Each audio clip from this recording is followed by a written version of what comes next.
Don't look now, but Andy Isabella is the talk of Bills Twitter. But does he have a realistic path to the final roster? I am Josh McCarty. Let's talk through all of that right now because I think there is a large debate going on social media of whether we should buy into the Andy Isabella hype or whether this is going to be another case of Brandon Riley, Derrick Rogers, Duke Williams, a player that shows well in August and ultimately is never to be heard from again. I think we first need to understand the player, Andy Isabella. He has talent. He runs in the low four threes. He was drafted in the second round of the 2019 draft by the Arizona Cardinals. And what's interesting about his time in Arizona is I think a lot of people project him to the slot role for the Buffalo Bills. But there was only one of his 4 seasons there where he lined up primarily in the slot. That was 2020, and that was his most productive season as an Arizona Cardinal and as a professional football player, but it was only 21 receptions for 224 yards. The rest of the time there, he was much more of a role player who lined up primarily outside. So what's the path for Andy Isabella to make this team? I think one of 3 scenarios has to play out. 1, the Bills have to keep 7 wide receivers.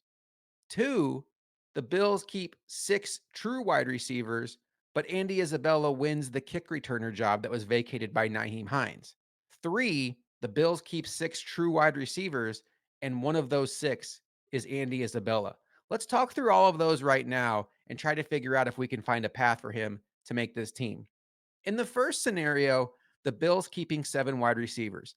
That's one I'm having a hard time wrapping my head around because I look at the rest of this roster. I think the Bills are going to be heavy at defensive back. I think they're probably going to be heavy at defensive line. And you know, the Bills historically like to carry 9 or 10 offensive linemen.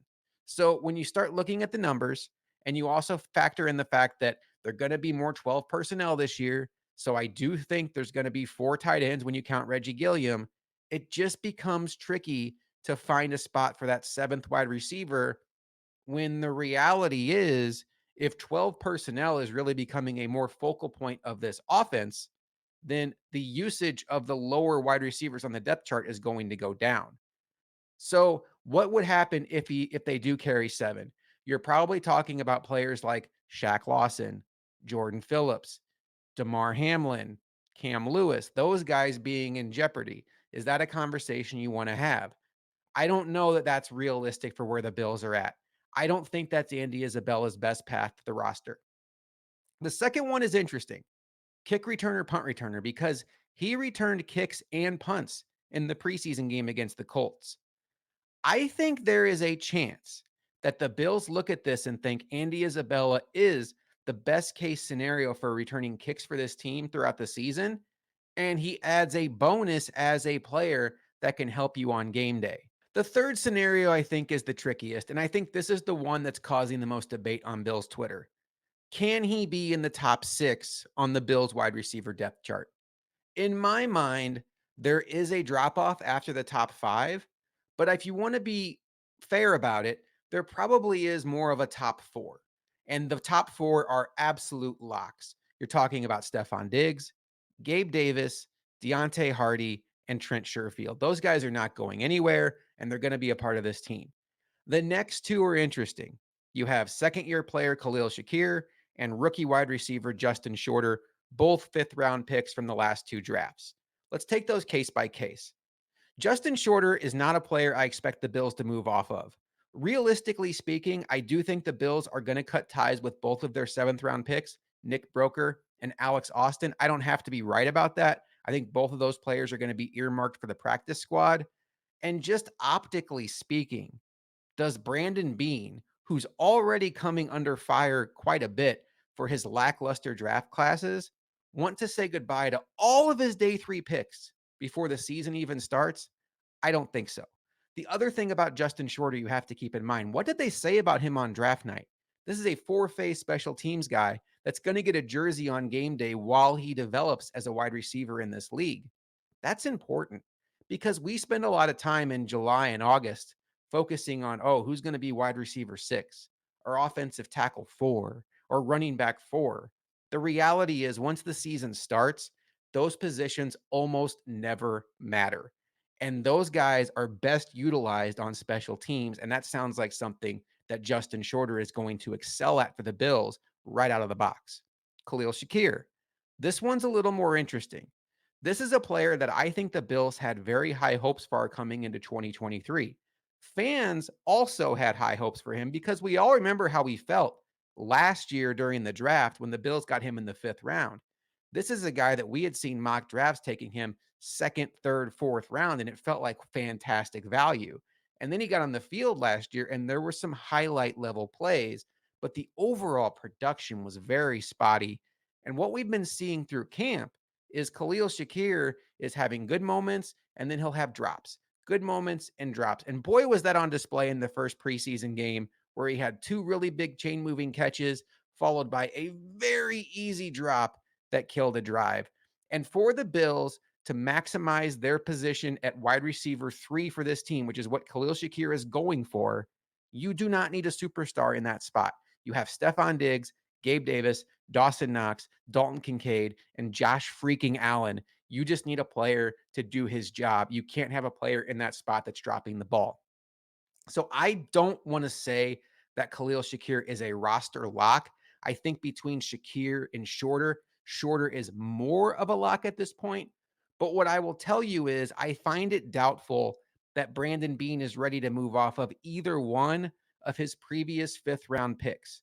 The other thing to keep in mind, I think the Bills want to keep all three of these players in their building.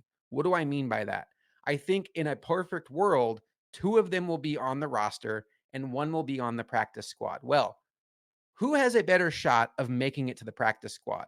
A player that was a fifth round pick in last year's draft, a player that was a fifth round pick in this year's draft, or a player that's already on his third team and was released in July by the Baltimore Ravens? I think when the Bills look at it that way, they could talk themselves into Andy Isabella has a better shot of clearing waivers and making it back to the practice squad for the Buffalo Bills. I don't have to be right about that, but I do think in this scenario, Andy Isabella has things working against him. So, two remaining questions about Andy Isabella. One, is he worth it? Is he worth this headache?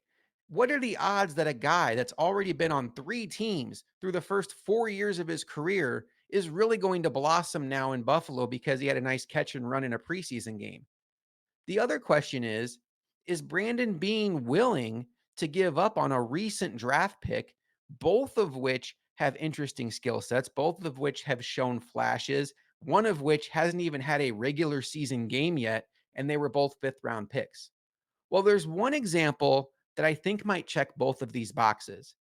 In 2019, the Bills gave up on Zay Jones after 7 games in 2019. That was his third year on the Bills. He was a second round pick for the Bills in 2017. Now, that wasn't technically Brandon Beane, it was Sean McDermott, but it was still an investment by this regime.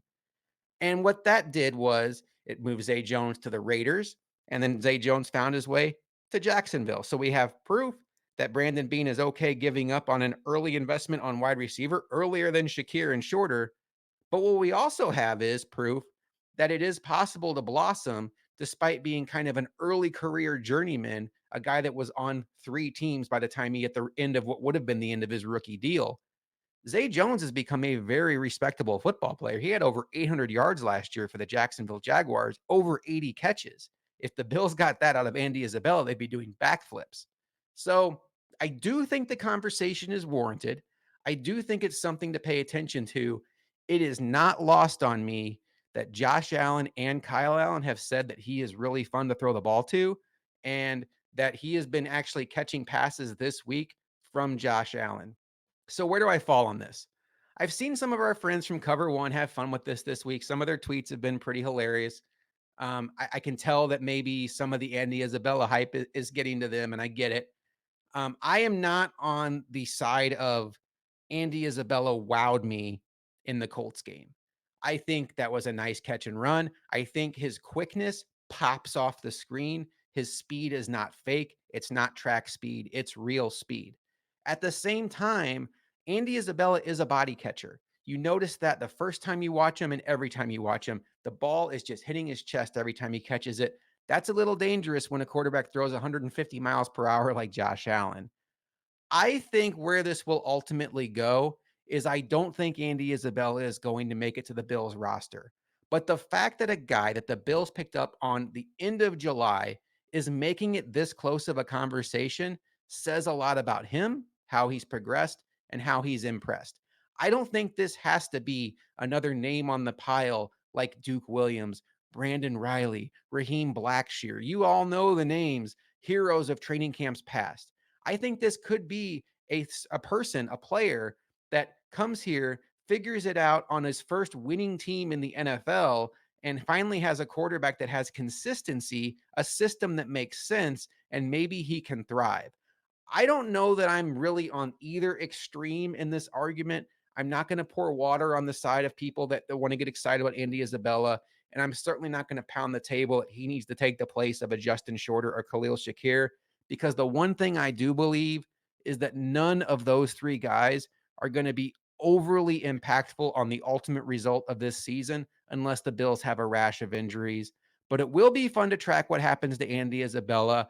I hope this video helped iron out what the paths are for him to make this roster. Let me know in the comments what you think. Is it realistic that he's going to wind up on the 2023 Buffalo Bills, or do you think he's more likely to go to the practice squad?